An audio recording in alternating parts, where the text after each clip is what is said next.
आज क्राइम तक पर आपने लाइव देखा कि श्रद्धा के पिता विकास वॉलकर कैमरे पे आए और श्रद्धा हत्याकांड से जुड़ी कई चीज़ों को देश के सामने रखा। इस दौरान उन्होंने बताया कि श्रद्धा से आखिरी बार उनकी बात साल 2021 में हुई थी।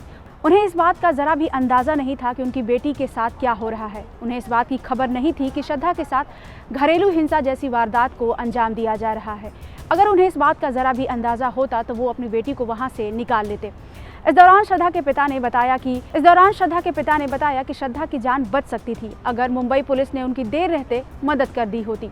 बता दें कि वसई और तुलिंज पुलिस स्टेशन में श्रद्धा ने 2020 में केस दर्ज करवाया था, लेकिन पुलिस ने उस पर लापरवाही बरती और ज़्यादा कुछ नहीं किया, जिसकी वजह से आफताब को शह मिलती रही और उसने इतने बड़े कांड को अंजाम दे दिया। इस दौरान श्रद्धा के पिता विकास वॉलकर ने बताया कि उन्होंने अपनी बेटी से संपर्क करने की लगातार कोशिश की थी। 18 सितंबर को उन्होंने आफताब को फ़ोन किया था और श्रद्धा के बारे में जानकारी दी थी। इस दौरान आफताब ने कुछ खास जानकारी उनको नहीं दी। इस दौरान विकास वॉलकर ने यह भी बताया कि साल 2021 में जब उन्होंने श्रद्धा से बात की थी तब उसने बताया था कि वो बेंगलुरु में रह रही है, लेकिन अब जाकर उन्हें पता चला है कि वो कई सालों से दिल्ली में रह रही थी।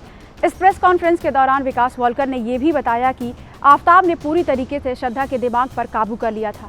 उसने उसका माइंड वॉश कर दिया था और उसको प्रिपेयर कर दिया था कि हमें मुंबई में नहीं रहना है, क्योंकि आफताब और श्रद्धा के रिश्ते के खिलाफ थे विकास वॉलकर। इसी वजह से आफताब ने श्रद्धा को मेंटली प्रिपेयर किया कि हम मुंबई में नहीं बल्कि दिल्ली में रहेंगे।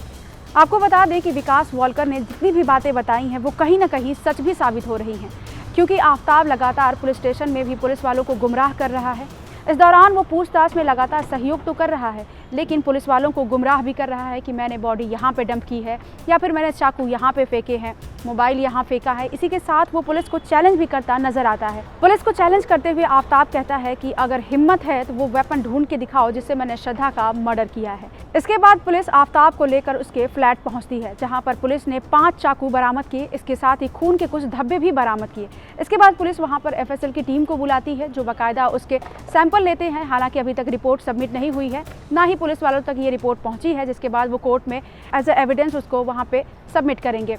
आपको बता दें कि श्रद्धा मर्डर केस में सबसे ज़रूरी बात जो ये खुलकर सामने आई है कि आफताब और श्रद्धा के रिश्ते को लेकर उसके पिता ने बताया कि वो इस रिश्ते के पूरी तरीके से खिलाफ थे, लेकिन आफताब लगातार श्रद्धा को भड़का रहा था। वो उसका माइंड वॉश करता था कि तुम्हारे पिता सही नहीं है, तुम्हारे पिता तुमसे प्यार नहीं करते हैं, हमें उनसे अलग रहना चाहिए, हम मुंबई में नहीं रहेंगे बल्कि दिल्ली में रहेंगे ताकि हम उनसे दूर हो जाएं, और अगर हम उनसे दूर रहेंगे तो खुश रहेंगे। इस दौरान श्रद्धा के पिता ने बताया कि उनकी बेटी के माइंड पर पूरी तरीके से आफताब ने कंट्रोल कर लिया था, माइंड वॉश किया था। इसी वजह से श्रद्धा ने अपने माँ बाप से अपना रिश्ता तोड़ लिया था।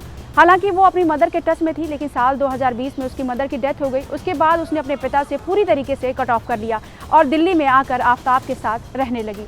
फिलहाल श्रद्धा मर्डर केस में अपडेट यही है। जैसे कुछ अपडेट आते हैं हम आपको अपडेट करते रहेंगे।